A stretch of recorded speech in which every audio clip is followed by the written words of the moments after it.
Warjaa leenca koo leenca sabaaf dhiiguu galma ati ijaarte kaadireen hin diiguu leenca jecha tokkoon abashaa booresse booni boonaa kiyya sumatu nu boonse kanaafuu addunyaan waa'ee kee odeesse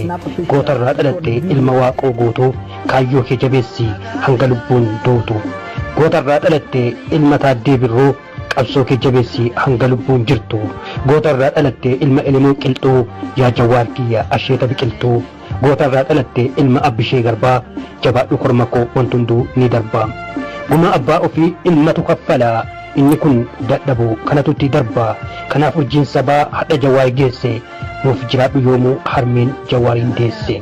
jawaar yaa leenca koo kan onneen sibiilaa oromoon qulqulluun sifaana hiriira waan ati nuuf taate kamimeen kam dhiisa galanni kee iddoon garaa keenya keessa ciisa nu bilisoomsuuf jecha waa meeqa mudattee maqaa atiin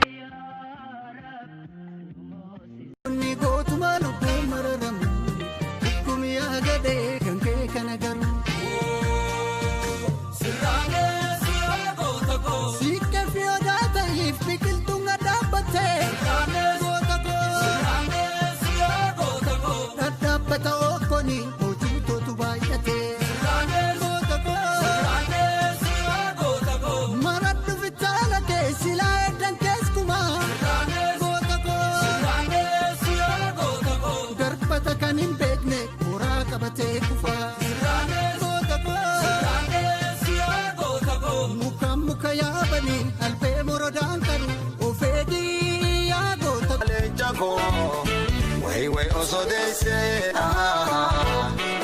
ati marraa lama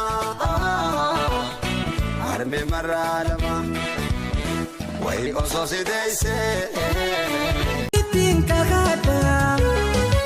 ibirraan si jaalla rabbi ittiin kakadha kattaafiina kootu takkaan si dhugadha yaa shankoolaala.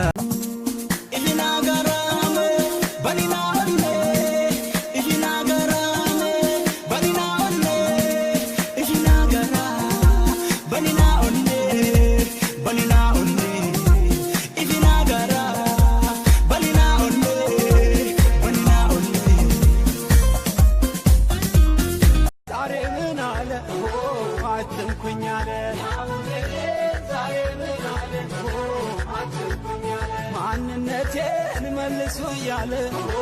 ሲዘምር ዋለ ማንነቴን መልሱ እያለ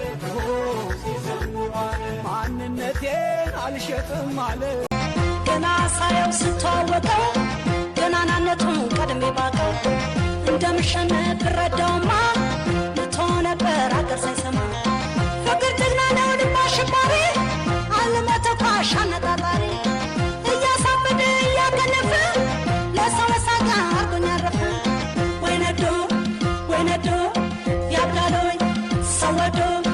በፍቅር አብጬ ጨርቄጣል ነርጬ አቤትዳ ናቤት ስቃይ መማረክነ እጅ ወደ ላይ አቤትዳ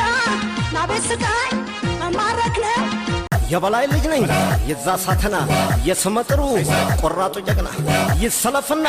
ፈረስ ከግረኛ እኔ ነኝ አለ ይሞክረኛል ቀበላተ ይበለው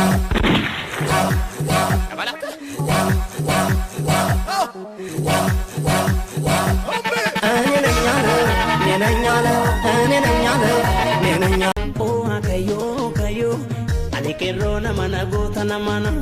kayo ani kerona mana gota na mana ani kero mana gota na mana ani fole mana gota na mana ani